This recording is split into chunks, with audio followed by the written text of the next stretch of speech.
మంత్రి పొంగులేటిని బర్తరఫ్ చేయాలంటూ గవర్నర్కు ఫిర్యాదు చేశారు బీఆర్ఎస్ నేతలు. వట్టినాగులపల్లిలో పొంగులేటి భూకబ్జాలకు పాల్పడుతున్నారని ఆరోపించారు. కాంగ్రెస్ ప్రభుత్వాన్ని కాగ్ రిపోర్టు కడిగి పారేసిందన్నారు. కాగ్ రిపోర్ట్ ముఖ్యమంత్రికి చెంపపెట్టు లాంటిదని విమర్శించారు. రాఘవ కన్స్ట్రక్షన్ అక్రమ మైనింగ్పై సభాసంఘం వేయాలని బీఆర్ఎస్ ఎమ్మెల్సీలు శాసన మండలిలో ఆందోళనకు దిగారు. దీంతో వారిని సభ నుంచి సస్పెండ్ చేశారు మండలి చైర్మన్.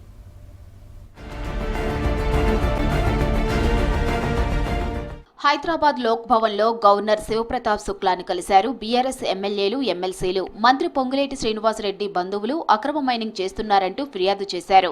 పొంగులేటికి సంబంధించిన వాళ్ల భూకబ్జాలపై తమ దగ్గరున్న ఆధారాలను గవర్నర్ కు అందించామన్నారు కేటీఆర్.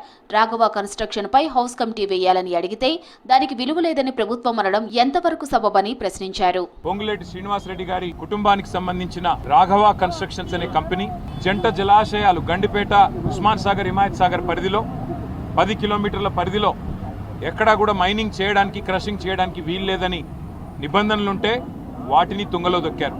మంత్రి గారు తప్పు చేశారు కాబట్టి ఆత్మరక్షణలో పడి ఇవాళ మంత్రి గారిని కాపాడడానికి నానా ప్రయత్నాలు చేస్తున్నారు. రంగారెడ్డి జిల్లా వట్టినాగులపల్లిలో కేటీఆర్ సహా బీఆర్ఎస్ ఎమ్మెల్యేలు పర్యటించారు. మంత్రి పొంగిలేటి భూకబ్జాలకు పాల్పడుతున్నారని కేటీఆర్ ఆరోపించారు. వట్టినాగులపల్లి భూకబ్జాలపై ప్రశ్నిస్తే తమను అసెంబ్లీ నుంచి సస్పెండ్ చేశారన్నారు. పొంగిలేటి అక్రమాలపై సభా సంఘం వెయ్యాలన్నారు. అవసరమైతే కోర్టుకు వెళ్తామని, న్యాయం జరిగేలా చూస్తామని చెప్పారు. అంతకుముందు కేటీఆర్ నివాసంలో బీఆర్ఎస్ ఎమ్మెల్యేలు, ముఖ్య నేతలు భేటీ అయ్యారు. ఎకరానికి 2 కోట్ల రూపాయలు డబ్బులన్నా ఇవ్వాలంట, 250 ఎకరాలకి అంటే 500 కోట్లు ఇవ్వాలంట, లేదంటే జాగానన్నా రాసియాలన్నట. సార్ ఒక 100 ఎకరాలు జాగా రాసియాలన్నట. వేరే బాధితులకు కూడా మేము పిలుపునిస్తున్నాం. ఈ గుండాల నుంచి మీకు భయం ఉంటుంది, మాకు తెలుసు.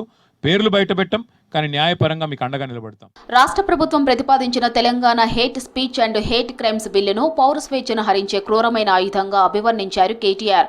ప్రభుత్వం విమర్శలకు నోళ్లు మూయించేందుకే ఇటువంటి నిరంకుశ చట్టాలను తీసుకువస్తుందని మండిపడ్డారు. బిల్లు చట్టరూపం దాల్చితే రాజ్యాంగం కల్పించిన భావ ప్రకటన స్వేచ్ఛకు, ప్రజాస్వామ్య మూలాలకే ముప్పు వాటిల్లుతుందన్నారు. బిల్లును వెంటనే వెనక్కి తీసుకోవాలని డిమాండ్ చేశారు.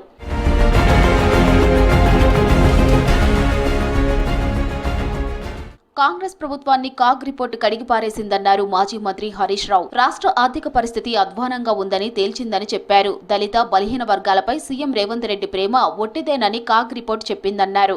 కాగ్ రిపోర్టు ముఖ్యమంత్రికి చెంపపెట్టు లాంటిదన్నారు. తాము ప్రభుత్వ పనితీరుపై నిలదీస్తున్న అంశాలనే కాగ్ రిపోర్టు కూడా ప్రస్తావించిందని చెప్పారు. అంకెల్లో గోల్మాల్, ఆచరణలో అంతకన్నా గోల్మాల్ ఉందని కాగ్ నివేదిక కుండ బద్దలు కొట్టిందన్నారు హరీష్ రావు.